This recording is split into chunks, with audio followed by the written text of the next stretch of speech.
कामयाबी के महल में दाखिल होने के लिए कोई मुकर्रर रास्ता नहीं है। जो शख्स इस महल में दाखिल होना चाहता है वो अपने लिए दरवाज़ा खुद बनाता है और जैसे ही वो अंदर दाखिल होता है ये दरवाज़ा फौरन बंद हो जाता है। किसी को इसमें से गुजरने की इजाज़त नहीं होती, यहाँ तक कि इसकी औलाद भी इस दरवाजे से दाखिल नहीं हो सकती। हर एक को अपनी कामयाबी के लिए अपना दरवाज़ा खुद बनाना पड़ता है। बात है समझने की।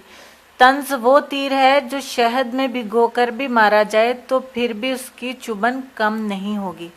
अगर जुबान ना होती तो कोई गुनहगार ना होता, इसलिए रश्क कीजिए गूंगों पर। बेरहम लफ्ज़ों से आपकी रूह को बेमौत मार सकते हैं। लोग चांद पर पहुंचने के लिए हजारों जतन कर लेंगे मगर दिल तक पहुंचने के लिए कुछ भी नहीं करते। अगर आप अपने घर के बाहर तख्ती या अबारत लिखवा लें कि मुझसे मिलने वाले झूठ के पाँव और गिबत के चेहरे बाहर छोड़कर आएं तो कोई भी आपसे मिलने नहीं आएगा। जो मोहब्बतें वक्त पर अदा ना हो सकें वो कर्ज की तरह सूद दर सूद चढ़ती चली जाती हैं। मसाइल बढ़ाकर वसाइल का रोना रोना बेवकूफ़ी है। लफ्ज़ लिखने पढ़ने से कुछ नहीं होता, एहसास की शिद्दत इन्हें पुरअसर बनाती है।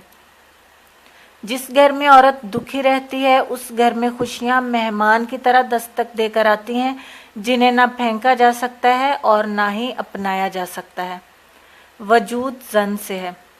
अगर औरत ना होती तो मर्दों की जिंदगी वहशियों से कम ना होती। औरत माँ बनकर शफकत से नवाजती है, इसलिए इसकी इज्जत व एहतराम लाजिम है।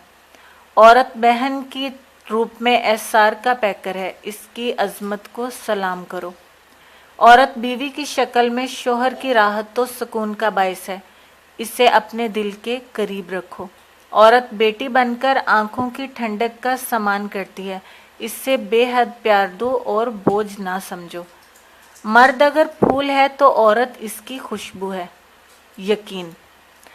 जो इंसान खुदा पर यकीन रखता है वो लोगों के साथ अच्छे तरीके से पेश आता है।